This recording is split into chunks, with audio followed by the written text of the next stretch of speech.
What do a robot that can feel, DNA written by artificial intelligence, and a real-life Star Wars hoverbike have in common?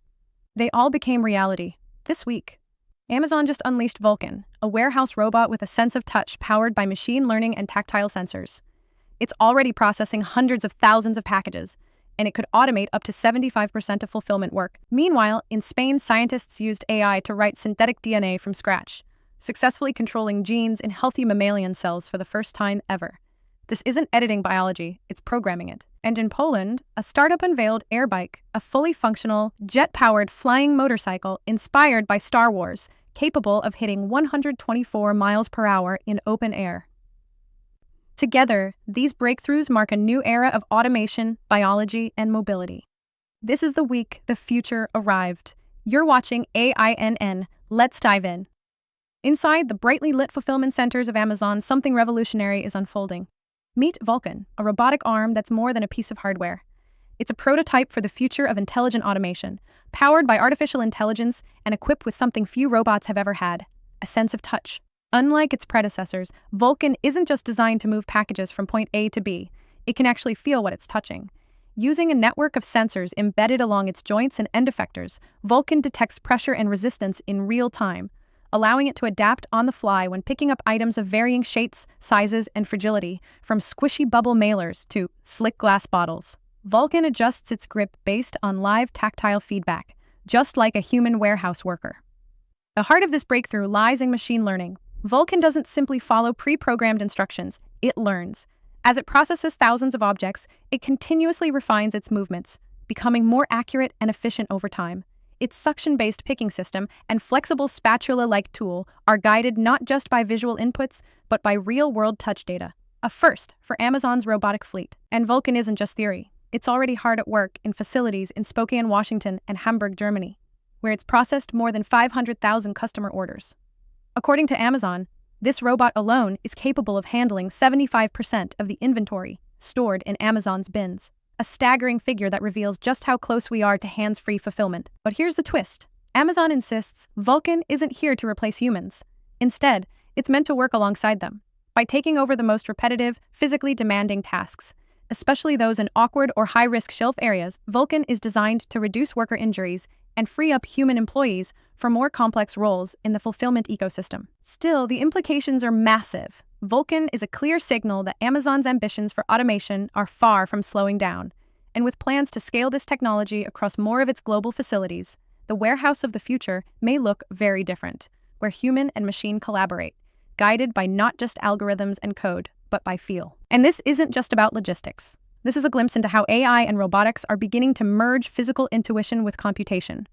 Vulcan represents a leap toward machines that not only understand their environment, but can interact with it like we do, with judgment, sensitivity, and precision. Coming up next, what if we told you scientists are now writing synthetic DNA using artificial intelligence, and not just to edit genomes, but to literally control which genes turn on, and in which cells? Stick around. Section 2 dives into the wild new frontier of programmable biology. Imagine if we could write instructions for the human body the way we write software code, not just editing what exists, but creating entirely new biological programs from scratch. That's exactly what a team of researchers in Barcelona just accomplished.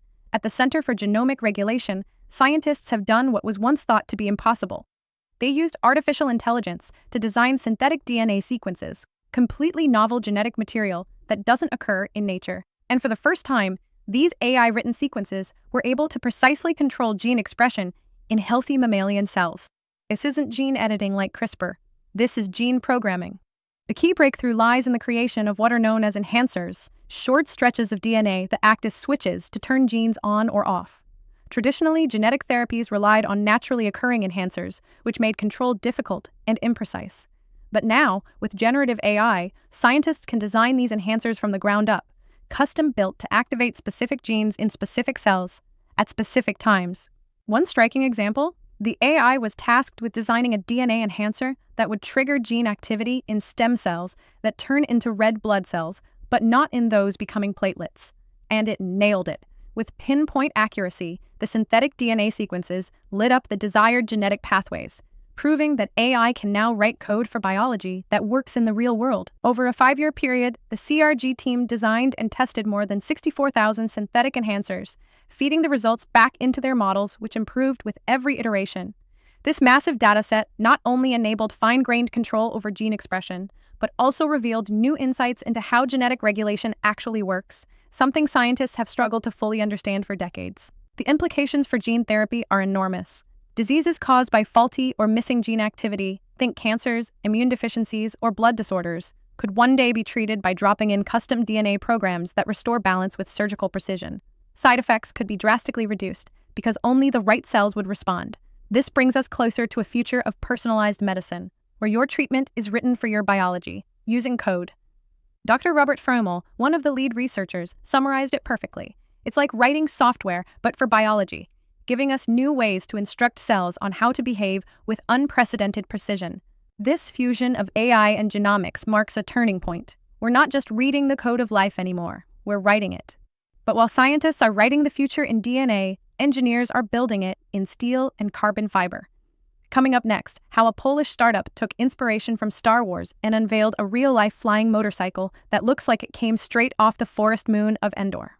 You don't want to miss this. From writing genetic code to reimagining transportation, the boundaries of science fiction are falling fast.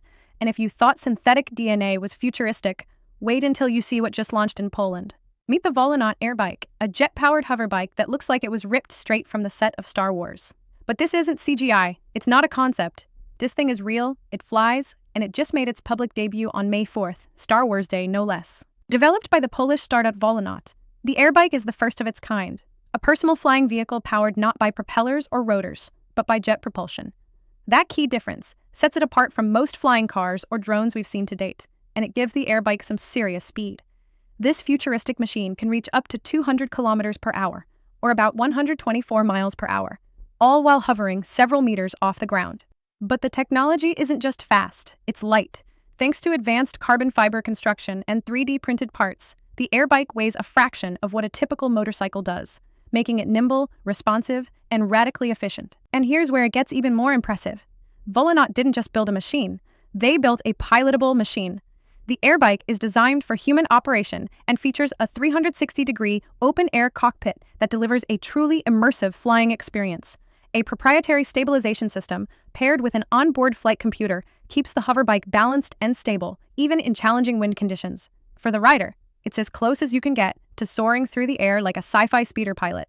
The mastermind behind the Airbike is Tomasz Baton, the same engineer who co-founded Jetson, the Swedish company known for its popular eVTOL personal drone. With the Airbike, Baton's vision takes a bold leap forward, away from prop-based limitations and into the world of raw jet propulsion. Naturally, when Volonaut dropped their announcement video, featuring a test pilot dressed as a stormtrooper zipping across an open field, social media lit up. Some were skeptical, others stunned, but everyone agreed on one thing: this is no ordinary drone. This is a new category of flight. As of now, Volonaut hasn't released a price or production timeline, but they've confirmed the Airbike is out of stealth mode and entering a new phase of public testing and demonstration. Commercial release might still be a few years off, but if this technology scales, the personal flying vehicle market may finally be ready for liftoff. From Amazon's touch-sensitive robots to AI-written DNA and now jet bikes, one thing is clear: we're stepping into a new era where the rules of the past no longer apply. But with these breakthroughs come big questions. As machines grow smarter and more capable, where does that leave us? In just 1 week, we've witnessed robots that can feel, DNA that can be programmed like code, and hoverbikes that defy gravity. These aren't prototypes sitting in labs. They're real functioning technologies out in the world, reshaping how we work, heal, and move. Amazon's Vulcan shows us that machines are no longer limited to rigid, repetitive tasks. They're developing instincts. AI-designed DNA tells us that biology is no longer bound by what nature provides. We're beginning to write our own rules. And Volonaut's Airbike reminds us that science fiction has always been a blueprint for what comes next, if we have the ambition to build it. But these breakthroughs also raise deeper questions. Who controls the future these machines are building? How do we balance innovation with ethics? And as automation accelerates, how do we ensure humans remain at the center of the story? These aren't just tech updates. They're previews of the world we're stepping into, and that's why AAN exists, to help you understand not just what's changing, but what it means. If you found this episode eye-opening, Make sure to subscribe to stay ahead of the curve. We break down the biggest shifts in AI, robotics, biotech, and beyond every week, right here. Leave us a comment below. Would you ride a flying motorcycle? Should AI be allowed to write human DNA? And is a robot with the power to feel still just a tool? We'll see you in the comments. This is ANN. See you in the future.